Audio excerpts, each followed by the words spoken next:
What's going on, everybody? It's your man Cleveland Terry, and today we are going to partially tear down, open up, take apart this Rev 7 right here. And trust me when I tell you, it's not for the faint of heart. Let's get into it.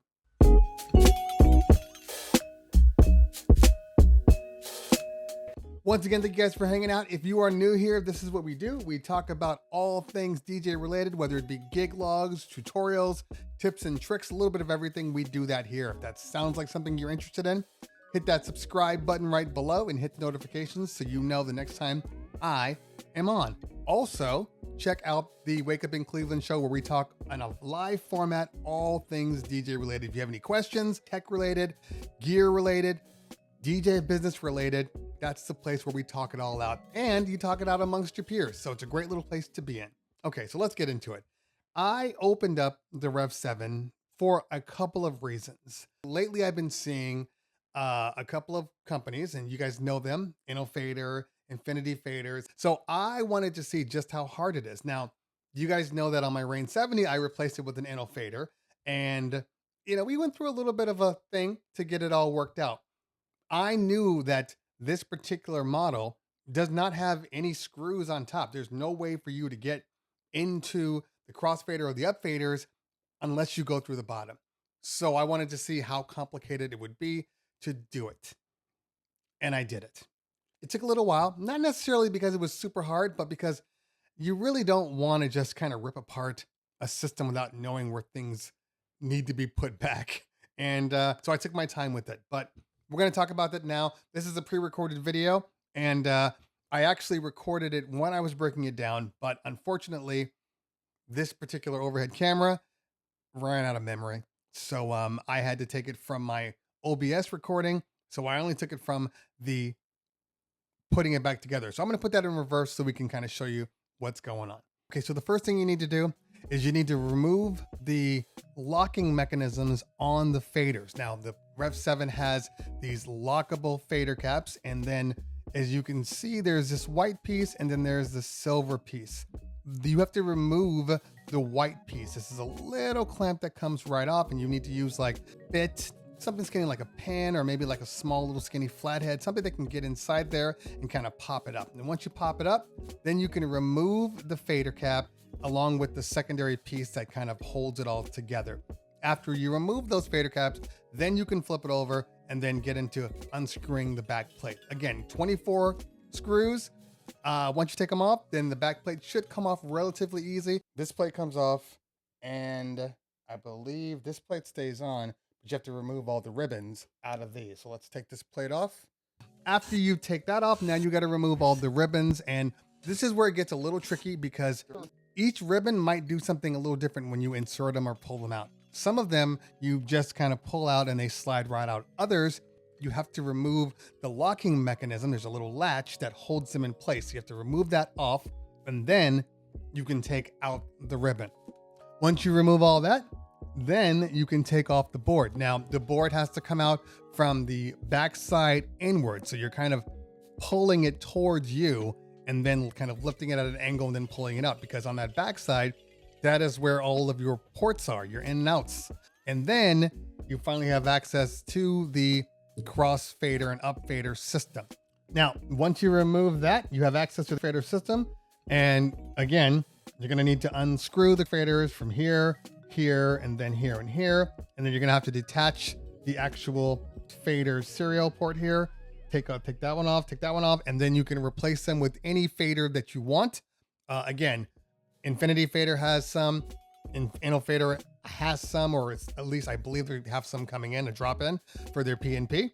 I think that's coming at some point. That's all you got to do. Like I said, to remove the crossfader, you do have to unscrew these, pop this guy off, and then take off the knobs, so then it'll slide off. But we're not going to do that today because we don't want to.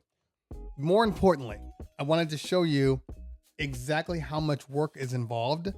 Again, if you've ever built a computer, if you've ever, worked on anything or installed a hard drive in one of the old school, like 2012 MacBook Pros, this shouldn't be that complicated. The hardest part is making sure you take care of the ribbons, making sure you don't yank out ports, and making sure that you put the screws back where they belong. Then once you get your crossfader, your upfaders in there, you have to reverse the process, put it all back together. The ribbons can be a little bit of an annoyance.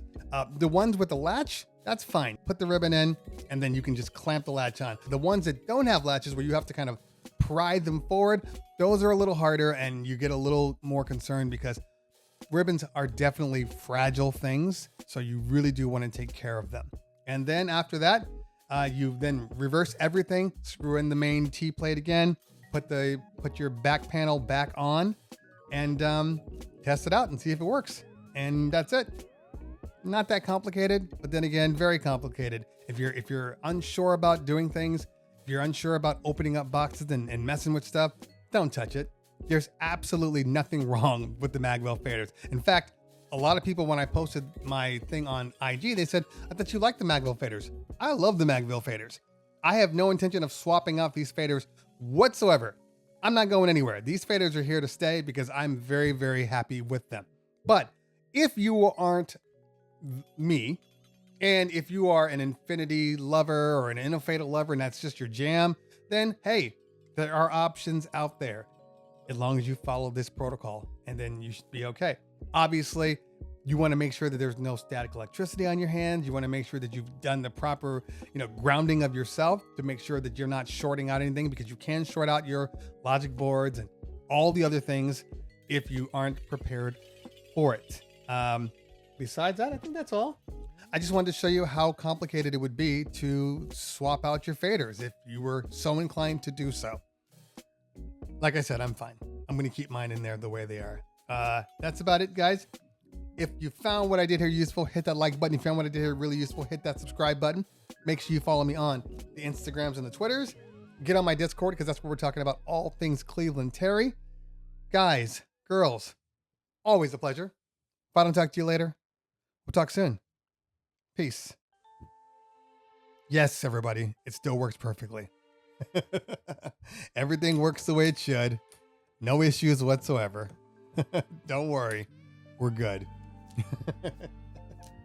I can't believe how many people were like, yo, man, don't do that. Stay out of there. I hope it still works. I'm like, of course it's going to work. I've done this before. I've opened up things before. I've changed out faders. I've built computers. So I'm very confident in there. It still makes me nervous, but I'm very confident in the system. Sometimes it's kind of cool to kind of get in and see how things work because, you might never know. There might be something that you want to do. Now, does opening up your box void your warranty? Probably. I'm not really sure. I don't know. I would think that as long as you don't break anything, your warranty would still be intact.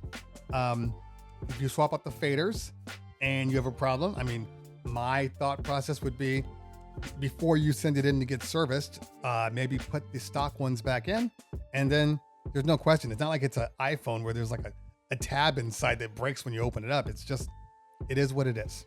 So anyway, enjoy yourself, guys. We'll talk later. Peace.